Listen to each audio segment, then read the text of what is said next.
I'm Arch Booth, the Executive Vice President of the National Chamber, an organization which is deeply and vitally interested in your problems. We recognize the problems that your community faces, and we know that you share them with hundreds of cities everywhere. Now, what's involved in making your city a better place? Well, things like housing, industrial development, better streets and highways with special emphasis on parking and traffic conditions, of course, because that's where your families, your friends, and your neighbors work and live. Now, what's involved in making your city a better place?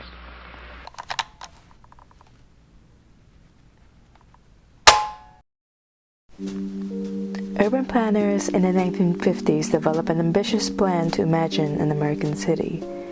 A utopian city that aims to renew it by paving roads, building high-rises, and getting rid of blighted areas to attract new residents and businesses in the area. But buildings and roads do not make up a city. The people do. What urban developers miss when trying to implement the changes in the city is the voice of the community. They have never integrated their services to the needs of the community. When urban developers enacted the plan in American cities, many families from low-income communities and people of color were displaced from their homes. We see the effects of modern urban renewal in gentrifying cities. Gentrification is essentially clearing out deteriorating areas to make room for more affluent residents. It typically results from an increasing attraction of higher income residents toward areas that were once disinvested and are now experiencing a burst of external funds from investors and the government who see the area as a potential to make profit. Located north of downtown Chicago is Uptown, a city of its own. A city which holds, according to the 2008 DePaul study, the most economically and racially diverse neighborhoods in Chicago. However, it was also home of the longest Chicago's fight against gentrification since the 1970s, when Southern white migrants were displaced to create a community college despite alternative plans offered by the community planners. Luxury developments are popping in the neighborhood. Areas that were once abandoned are now getting renovated. But the question is, for whom are these housing? They are definitely not for the community. Thus, locally based groups such as Voice of the People and Northside Action for Justice, or NA4J, and other nonprofit and grassroots organizations in Uptown form in order to continue the fight against real estate developers and the government. They want to preserve low-income housing and lift the ban on rent control in the neighborhood. However, Uptown has been increasingly experiencing gentrification as people from the wealthier side of income bracket are occupying more spaces that were once low-income housing and schools for the community.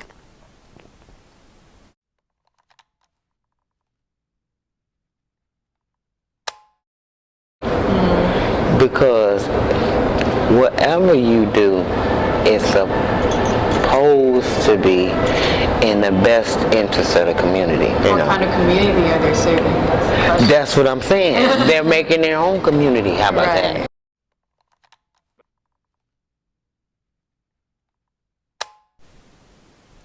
As a 1.5 generation immigrant queer student, I am trying to understand and piece the complicated story of Uptown.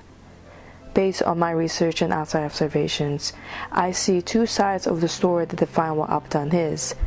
How can plans with quote-unquote good intentions can have consequences to people? How to imagine this American city? Who can actually imagine this American city? Aren't we all settlers of colonized land? Aren't we all seeking job opportunities, cheap rent, and our places in the city? My family moved from the small village in the Philippines to America to seek the elusive American dream. The dream that many Southern migrants, immigrants, refugees, and yes, even the gentrifiers are seeking themselves. Picking a place shouldn't be more than choosing the cheapest rent and the closest place in the loop. We can be responsible for actions and think of the impact he will leave in the community. Let's settle for a sustainable community where businesses and the people are striving together, where policies actually benefit both the local economy and its people. We can settle for more and not be the irresponsible settlers ourselves.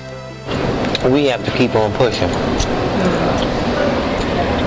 If we let the politicians and the people with the money and control things, they will usually do whatever's in their best interest.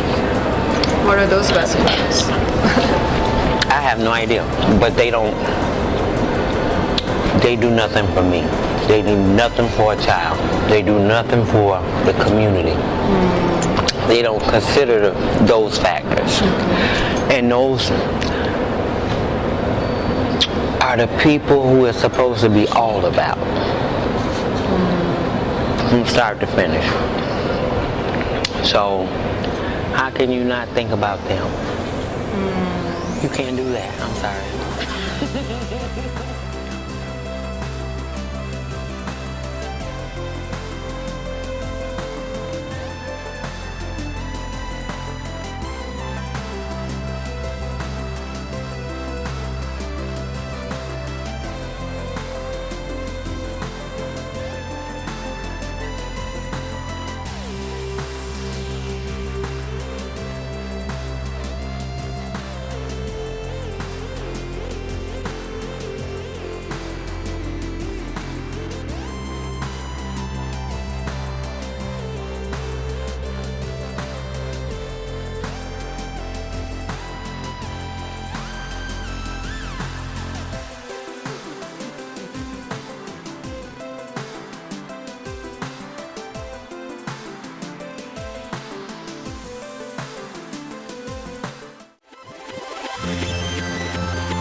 Now, what's involved in making your city a better place?